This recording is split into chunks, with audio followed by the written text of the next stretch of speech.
नाज़रीन आदाब, खैर मकदम है आपका। आप देख रहे हैं जी सलाम। मैं हूं इमरान खान और लेकर हाजिर हैं हम वर्ल्ड न्यूज। अमेरिकी सदर डोनाल्ड ट्रंप ने धमकी दी है कि अगर आलमी तिजारती इदारे WTO ने अमेरिका के साथ अपना रवैया नहीं बदला तो अमेरिका इससे बाहर हो जाएगा। ट्रंप ने एक निजी न्यूज चैनल को दिए एक इंटरव्यू में कहा कि अगर वो अपने तरीके नहीं बदलते हैं तो अमेरिका WTO से बाहर निकल जाएगा। वाज़ेह है कि WTO का कयाम बैनुल अक़वामी तिजारती कानून बनाने और तमाम ममालिक के बीच तिजारती तनाज़े को सुलझाने के लिए हुआ था। डोनाल्ड ट्रंप शुरू से ही अमेरिका के लिए प्रोटेक्टिव पॉलिसी अपनाते आए हैं और अब उनका कहना है कि WTO अमेरिका के साथ नामुनासिब रवैया अपना रहा है। ट्रंप की WTO से हटने की धमकी दिखाती है कि उनकी तिजारती पॉलिसी और खुली तिजारती की वकालत में तजाद है। आपको बता दें कि ट्रंप ने गुज़िश्ता दिनों WTO के बारे में क्या कहा था।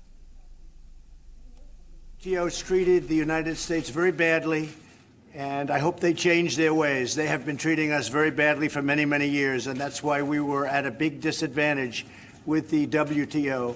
And we're not planning anything now, but if they don't treat us properly, we will be doing something. इधर अमेरिकी सदर ट्रंप ने 2016 के सदारती इंतखाबात में रूसी मुदाखलत की जांच कर रहे जस्टिस डिपोमेंट औरक FBI पर एक बार फिर निशाना लगाया है। इंडिया में एक रैली से खिताब करते हुए ट्रंप ने कहा कि अगर ये लोग ठीक से काम नहीं करेंगे तो इन्हें जस्टिस डिपार्टमेंट खासतौर से रिपोर्टमेंट और खासतौर से FBI के कामकाज में दखल देनी पड़ेगी। अमेरिकी सदर ने सदारती इंतखाबात में रूसी मुदाखलत को मफरूज़ा करार दिया। ट्रंप ने कहा कि उनके खिलाफ खुसूसी वकील रॉबर्ट मुलर की जांच गैर कानूनी है। वाज़ेह है कि ट्रंप पर 2016 के सदारती इंतखाबात में रूस की मदद लेने का इल्जाम है, लेकिन वो इससे इनकार कर रहे हैं। Our Justice Department and our FBI at the top of each, because inside they have incredible people, but our Justice Department and our FBI have to start doing their job and doing it right and doing it now. Because people are angry. People are angry. What's happening is a disgrace. And at some point, I wanted to stay out, but at some point, if it doesn't straighten out properly, I want them to do their job. I will get involved and I'll get in there if I have to. तो एक तरफ Trump सदारती इंतखाबात में रूसी मुदाखलत से इनकार करते रहे हैं, तो वहीं दूसरी तरफ उनका रूसी प्रेम खत्म नहीं होता है। रूस ने कहा है कि सदर व्लादिमीर पुतिन की अपने हममनसब डोनाल्ड ट्रंप के साथ मुलाकात का इम्कान इस वक्त भी मौजूद है। रूसी हुकूमत के तर्जुमान दिमित्री पेस्कोव ने कहा है कि दोनों सदर के दरमियान आइंदा महीनों में मुनक्किद होने वाले 3 सरबराही इजलासों में मुलाकातों को खारिज अज इम्कान करार नहीं दिया जा सकता है। ये 3 सरबराही इजलास सिंगापुर, फ्रांस और अर्जेंटीना में मुनक्किद हो रहे हैं और मॉस्को हुकूमत के तर्जुमान के मुताबिक रूस ऐसी मुलाकातों में दिलचस्पी रखता है। वहीं ट्रंप भी कह चुके हैं कि वो रूसी सदर से दोबारा मिलना चाहते हैं। वाज़ेह है कि इन सरबराही इजलासों में अर्जेंटीना में G20 पेरिस में वर्ल्ड ट्रेड डायलॉग और सिंगापुर में आसियान इजलास शामिल है।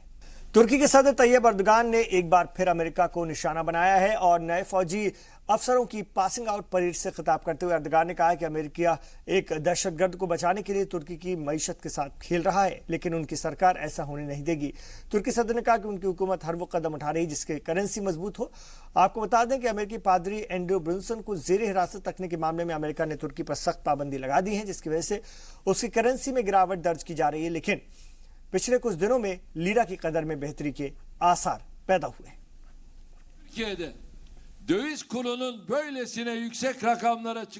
कुछ लोग बहाना बनाकर तुर्की की मईशत और उसकी मिलिट्री को कमजोर करना चाहते हैं।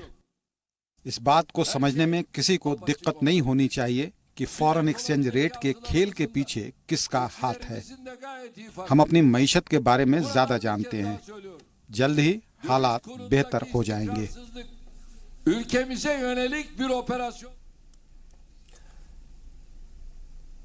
और 2 रोजा चौथे बिम्स्टेक कॉन्फ्रेंस का आज काठमांडू में इख्तिताम पजीर हो गया। इस मौके पर एक एलामिया भी जारी किया गया है जिसमें बिम्स्टेक ममालिक समेत दुनिया के सभी हिस्सों में दहशतगर्द हमलों की मजम्मत की गई है और जोर दिया गया कि दहशतगर्दी के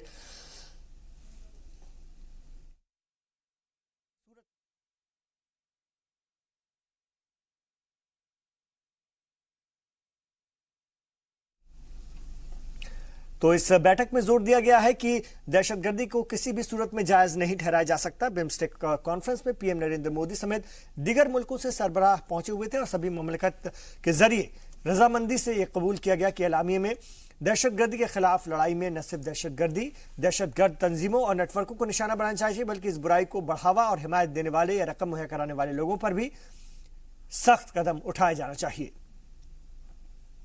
The Kathmandu Declaration has focused to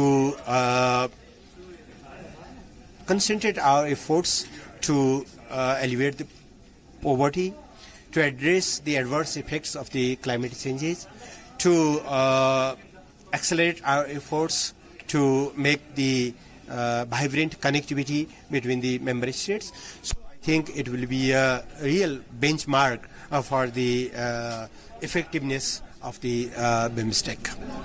Uganda police ने सिंगर से अपोजिशन लीडर बने बॉबी वाइन को दोबारा एयरपोर्ट से गिरफ्तार कर लिया है। बॉबी खासतौर से इलाज के सिलसिले में अमेरिका जा रहे थे। उनके अहले खाना का कहना है कि बिना किसी इल्जाम के पुलिस ने गैर कानूनी तरीके से बॉबी को गिरफ्तार कर लिया। इन लोगों ने बॉबी की जान को खतरा भी बताया। जरा के मुताबिक पुलिस ने बॉबी को गिरफ्तार करके अस्पताल में भर्ती कराया, जहां पर उनका इलाज चल रहा है।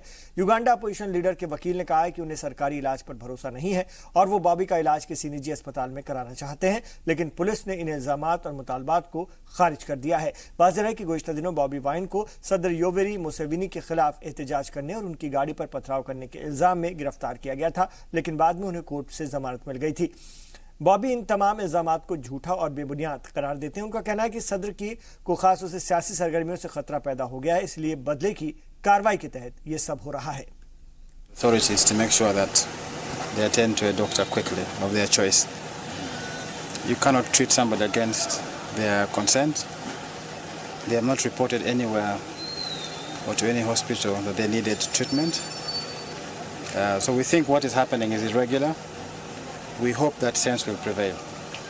So we are leaving here to go and engage the authorities to make sure that we emphasize the point that the detention of the MPs, the two MPs here, is unlawful. Cambodia की एक अदालत ने एक ऑस्ट्रेलियाई फिल्मसाज James रिक्स्टन को जासूसी के इल्जाम में 6 साल कैद की सजा सुनाई है। रिक्स्टन को गुज़िश्ता बरस जून में गिरफ्तार किया गया था। गिरफ्तारी के वक्त वो तहलील शुदा अपोजिशन की मरकजी सियासी जमात कंबोडिया नेशनल रेस्क्यू पार्टी के इलाकाई इंतखाबात से कबल निकाली गई रैली की खासतौर से फाइलबंद कर रहे थे। ऑस्ट्रेलिया के कैथोलिक चर्च ने जिनसी इस्तेहसाल से मुताल्लिक हुकूमत की तफ्तीशी रिपोर्ट को खारिज कर दिया। चर्च का कहना है कि पादरियों को इसके लिए मजबूर नहीं किया जा सकता कि अगर कोई जिनसी इस्तेहसाल की बात कन्फेशन बॉक्स में कबूल करे तो उसकी रिपोर्ट पुलिस में की जाए। The Catholic Church has accepted 98% of the recommendations from the Royal Commission that relate to the Catholic Church. The only recommendation we can't accept relates to removing the seal of confession, or priest penitent privilege as it's sometimes called, and that will be no surprise, I imagine, to most of you. सड़क हादसों के बारे में आए दिन हम पढ़ते हैं, खबरों में देखते हैं, पर अगर हम आपको कहें कि सड़क हादसों की वीडियो रिकॉर्ड करके एक इंसान ने एक ऐसी वेबसाइट बनाई है जो कि सुपरहिट है। खास बात है कि लोगों को कभी हंसाती है तो कभी डराती है और कभी घर सजाती है। नहीं समझ में आया तो चलिए देखते हैं ये रिपोर्ट।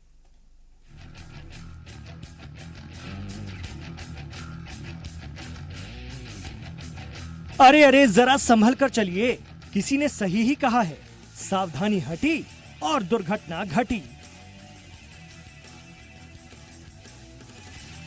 और ये सब ड्राइवर्स बिल्कुल भी एहतियात से ड्राइविंग नहीं कर रहे थे, तभी तो इनके ट्रक्स का ऐसा हाल हो गया है।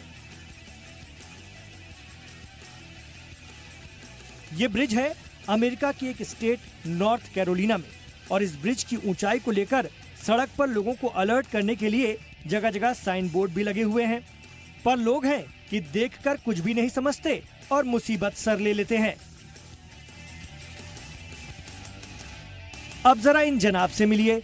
ये हैं जर्गन, जो 11foot8.com नाम की एक वेबसाइट चलाते हैं। अगर आप सोच रहे हैं कि भला इस वेबसाइट का ब्रिज से क्या लेना देना, तो बताते हैं आपको। इस ब्रिज के पास ही है जर्गन का ऑफिस, और उन्होंने यहाँ सीसीटीवी कैमरास लगवाए जो इस ब्रिज और ट्रक्स के बीच हुई टक्कर को कैद करते हैं। इन वीडियोस को 11foot8.com पर अपलोड किया जाता है।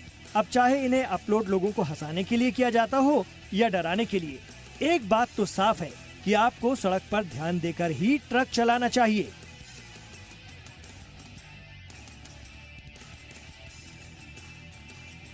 ये ब्रिज 100 साल से भी ज्यादा पुराना है, इसीलिए इसकी ऊंचाई इतनी कम है और इस ब्रिज को ऊपर उठाना या सड़क को नीचा करना बहुत बड़ा और मुश्किल काम होगा।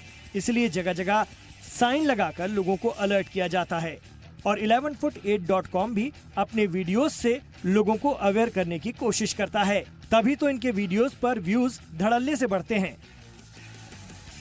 अगर आपको लग रहा है कि बस ये कहानी ट्रक, ब्रिज, टक्कर और 11foot8.com की है, तो पिक्चर अभी बाकी है मेरे दोस्त। इस वेबसाइट पर तो क्रश आर्ट भी मिलता है।